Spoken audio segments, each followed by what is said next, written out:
we open up for some questions then? Okay, I see some hands going up there. Kunal, do you want to start? But you may have to just come in because this is being lived on Facebook, so we need you to speak into the mic. Please introduce yourself so that we also know. I'm Kunal with Mint. My question is to Ambassador Saran. Recently, we saw two visits in Nepal of Pakistani's Prime Minister Abbasi, and in Maldives of General Bajwa. Do you think these administrations in Nepal and Maldives are acting on their own, or is there a coordinated China-Pakistan policy in South Asia for countries other than India? So, just from this question, like, what do you think should be India's policy towards Maldives? Do you think the crisis in Maldives was handled well enough? How would you have done it differently? That's a question for another discussion altogether, which we will schedule very shortly. So, yeah. Okay, so maybe we can just gather 2 or 3 questions so that we can then. So, what? I'm Sudipto Mandal. I want to thank the panel. That was a very interesting discussion. There was one question I was very keen on. It was, I think, posed by you, but there was no chance to address it. And that is that in China's perception of the global order and the regional order that you all referred to, I think you posed the question, how do they see India? Where do they see India in this? I mean, obviously the asymmetry is very clear now, but given all that, where do they see us? Because that, in a sense, drives how they deal with us, and therefore our response. This is the question I have. Okay. So can we take these 2 questions, sir, and then yeah. So, Zorawar, you want to start off? And then. So that's a great question because historically the Chinese have always diminished India's position in the subcontinent and sort of one of many. But we know when it comes to their actual behavior, they do take India seriously as a regional power. The fact that they are counterbalancing you through Pakistan, I mean, as far as my interpretation of CPEC is concerned, it's primarily a strategic power play to stabilize what they saw was some sort of a realignment happening on their southern periphery with maybe Indo-US relations. So they certainly do take India seriously. They take India seriously also because of India's ties with China's other neighbors. And they also, from their discourse, we see that they see a potential economic rise, maybe not at the scale of what the Chinese have done or achieved, but if they see India getting its act together on certain areas, truly in terms of absolute economic strength, it will be somebody to reckon with, a power in the next 20, 25 years. So all these factors have suggested, and Chinese openly say this, that they do take India, but of course, if you're going to say that it's at the great power level, or we're not at that scale, so no doubt. So I think we're kidding ourselves to seek parity or get that parity in that sense at this stage yet. So, yeah. Where do they see India? As I mentioned, that there is a change from, say, 10 years ago, where China may have seen is not, if not a parity, a certain commonality of interest with other emerging countries. Today, that sense of affinity is no longer there. So the Chinese view of a world order is deeply, deeply hierarchical. So they look upon any order, whether it is Asia or whether it is a global order.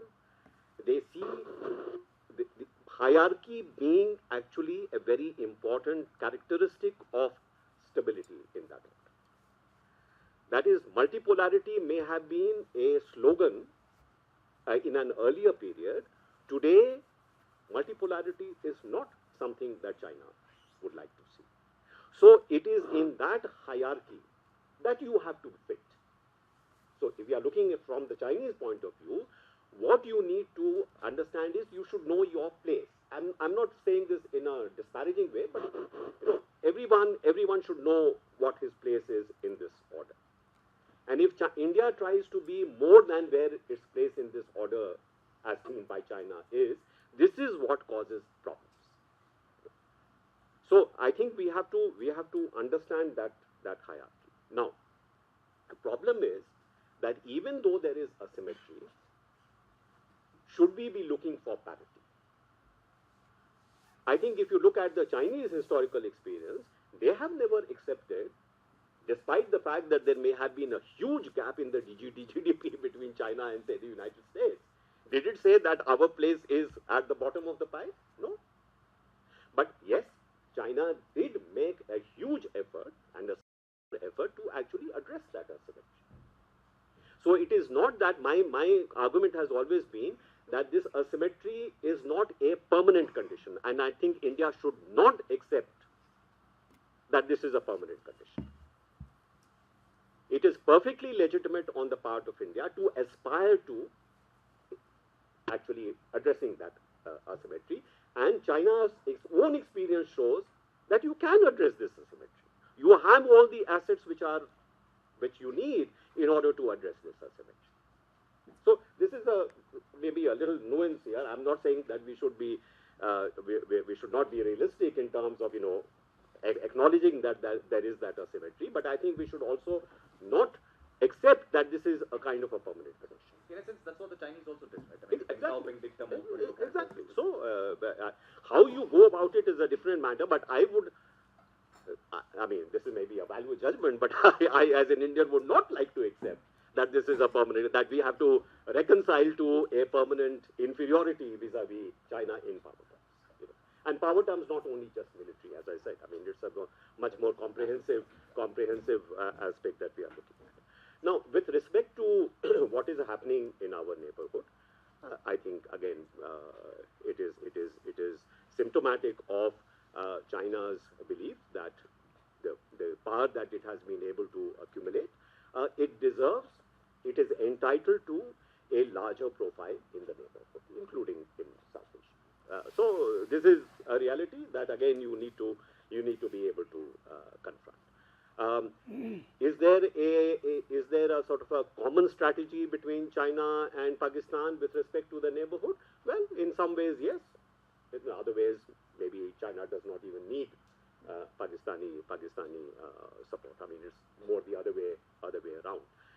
But yes, China, for example, has been very much responsible for trying to change the relationship between, say, Russia and Pakistan. That is very, very, very clear. So I think we will see more of this. I think what I feel that we have, in a sense, strayed away from is precisely looking at China as the main challenge in terms of our foreign policy, in terms of Pakistan is only a subset of that challenge. Somehow or the other, I mean, our focus has gone to Pakistan. We are not really looking at what is really the biggest priority for you. And this is going to remain your challenge for the next, maybe a couple of decades. So, so much of energy is being sucked out of you by Pakistan. It is really detracting from the energies that you need to bring together in order to deal with this issue. This is the problem. As far as the specific issue of Maldives is concerned, well, I do feel that, number one, when Nasheed was removed, he was constitutionally elected president. If India had intervened in order to prevent that, his dismissal from taking place, it would have been accepted as a legitimate intervention in support of a constitutionally elected government. In this latest case, there is no doubt that this President Yamin is very anti-India. I mean, that's just the reality. But I think in this case also, when the dismissal of the Supreme Court justices took place, I think that could have been a opportunity for you to intervene. I mean, you certainly have the capability to intervene. Now, when you say wait and watch, of course, then the situation dramatically changes. I mean, these things require very, very speedy and very quick decisions. If you wait and watch, the whole situation changes in a manner that it becomes much more complicated thinking in those terms. So whether we like it or not, we are now facing a situation which is much more difficult for us to handle than perhaps it would have been, a few months back. I mean, I don't think that we and it's not just just the current situation, but as I said, going back to an earlier situation involving Nasheed, maybe situation would have been different. As I said, at some point, once that crisis is resolved, we'll take a deeper look and try and understand what happened. So we have a lot of questions here. So, Rajiv, if you could, and then, sir. I mean, we'll take these three questions here first. Thank you, Srinath. We are talking about Chinese influence. One area where the panel didn't touch upon Chinese influence in academic institutions and think tanks. We are hearing stories about Chinese influence in Australia. In Singapore, one eminent professor and his whole team lost jobs because of Chinese influence. I'm interested to know how much they are influencing, particularly their influence is in India. Are we concerned about this kind of influence or not at all? Thank you. I'm Brigadier Rajiv Bhutani from St. George Center for Joint Warfare. I just want to know that in 1986, the Sundaram-Chu incident took place when there was an intrusion and we went for a forward posture. And after that, they also built up a lot of infrastructure over there and we also strengthened over there. Do you visualize there is any pattern between what Xi Jinping has done now in Doklam and what had earlier occurred? Is he trying to emulate Deng Xiaoping? Further, all these three incidents in 2013, then in 14, then that is in Chumar, and after Doklam in 16, they all in 17, they all have taken place during his tenure. Is he trying to exercise a greater hold over PLA? So I think the way you described how China sees India, the hierarchy or any other country is absolutely spot on. And I think you also drew the analogy with how China dealt with the US when there was a clear asymmetry. I'm just wondering, going forward in the economic sphere, where I think the biggest challenges or opportunities, both opportunities and threats lie in the India-China relationship, as actually in the economic area.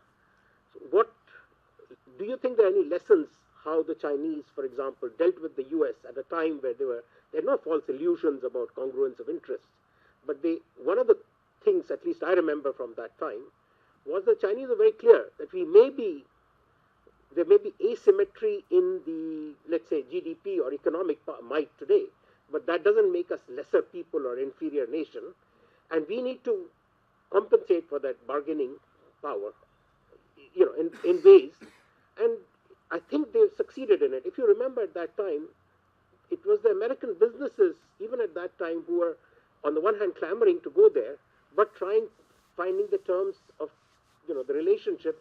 The Chinese drove hard bargains even at that time. So, coming now to the India-China relationship, what is it that we are scared of, or we see them as far as Chinese are concerned in the economic sphere? Do the opportunities outweigh the threats or not? Maybe we can lead off with that because we didn't get much of a chance to talk about the economic dimension of the bilateral relationship. Well, I mean, there is already a pretty large trade volume between India and China. I mean, and if you ask our businesses in, say, telecom industry or in the power industry, they will tell you that the Chinese relationship has been very, very, helpful to them in developing their business. And if you look at from the Chinese side, there is no doubt that with the saturation of the mobile market or the smartphone market in China itself, the biggest growth market for some Xiaomi or Oppo is India. So we should not underestimate these aspects. So I mean, just to make this point, I mean, when I was in Chengdu a couple of months ago, the point was made: you are missing the bus by not joining with, say, the BRI, because so much of benefits could come to you. So I made the point that if India does not sign on to the BRI, would, for example, Oppo or Xiaomi not come to India? You are coming to India because it is a profitable move for you. BRI or no BRI. So I mean, there are areas where obviously it is to our economic advantage to be able to access what China has to offer on competitive terms, and they are very competitive. We have to recognize that. I mean, several projects in India which are being done, by the way, even if the main contractor is a Western contractor, very frequently you find that the subcontractor is Chinese. That is just the reality. So I'm not saying that we should not take advantage of that. As far as the security issue is concerned, this has been a constant debate within the government. And for example, at various occasions, effort has been made to say, okay, which are the areas which are sensitive for you? Okay, so if you say port development is a sensitive sector, so you don't allow, foreign companies to come in. You should not make it China specific. Because as I said, even when you make it China specific, there are many Japanese companies and Western companies who are using Chinese subcontractors. So it is much better to have a sort of a kind of a negative list where you say these are sensitive areas and I do not want to see, or very heavily regulated kind of entry into India. But otherwise, why not? I mean, if you are able to take advantage of that. So that's how I would approach it. But I think one very important, in terms of, how we analyze Chinese behavior, let us not make the mistake of saying, oh, this is only for commercial purposes. This does not have a geopolitical damage. Every such move has a geopolitical damage. So to say that, the ports are being developed only for commercial reasons, that's simply not true. It is also for geopolitical reasons. Look at how the US is blamed for example, using economic sanctions as a political weapon. Look what the Chinese do. Look at how they have punished the South Koreans, for accepting the third missile deployment in South Korea, or what they did with the Japanese with the rare earths export. So they are not at all inhibited in using, economic weapons to serve political ends. So I would really hope that we don't fall into this trap of separating. This is what the Chinese would like you to believe. This is only for commercial purposes. This is only a win-win situation. There is also a geopolitical dimension to this. So be clear on which are the areas which are sensitive to you. Wherever you can leverage what China is able to offer, certainly leverage it. Because if it is a competitive source for technology, if it is a competitive source for the other aspect which you mentioned about China's, growth trajectory. What China was able to do in terms of the American obsession with the Soviet threat, China was certainly able to leverage that to actually get access to a whole set of sensitive technologies and investment from the West. In fact, the Chinese so-called alliance with the US was far closer than our, for example, partnership with the Soviet Union, or what is now our partnership with the US. I mean, I was in fact in Beijing during the 80s. We were also there. I mean, it was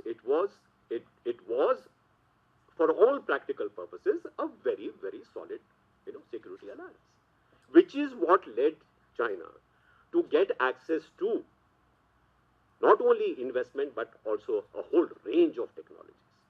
It is only in 1984 with the Tiananmen incident that actually that very, very strong defense partnership, hardware partnership, actually came to an end. But before that, I mean, the Chinese had a free access to technologies which we were not given access to. So I think the lesson to be drawn, one lesson could be you need to be far more allied in order to get all these benefits. I don't think that will happen because, we have a certain sense of ourselves which will not allow us to go in that direction. But I still believe that today we have far greater opportunity to say access high technology from the West, from Japan, than we have had in the past. There is less apprehension in the US, for example, if an Indian company goes and acquires, say, a high-tech company in California, or if we are investing in some high-tech sectors in the US. And thanks to the Indo-US nuclear deal, you now have much of the technology denial regimes which were constructed around you. Most of those technology denial regimes have been dismantled. Some still remain, I agree, but mostly they have dismantled. So it is actually a window of opportunity for you, that you can leverage that sense of affinity with you because there is a shared Chinese challenge, that you have far greater access than perhaps you would have had before. But we don't seem to bargain hard with the Chinese. That's what my point was. The Chinese, maybe it is because of lack of an industrial policy or whatever, or incoherent industrial policy. You find transactions where the Indian interests seem to be. I mean, that's the weakness of the Indian system. Like, I mean, see, the number of aircraft that you buy. If the Chinese were buying the same number of aircraft from, say, Boeing or from Airbus, they would extract, a lot of concessions with that. But since there are several airline companies who are making their separate orders, and they don't want the government to interfere and clear the pitch. So how do you leverage the scale that you provide? You are not able to leverage it to the extent that the Chinese have been able to. That's true. Yeah. I think the point about whether Xi Jinping's sort of tenure has seen a marked thing, and whether it's now more or less unlimited ascendance within that system is kind of likely to On the PA, with the PLA. with the PLA yeah. and their behavior and so on.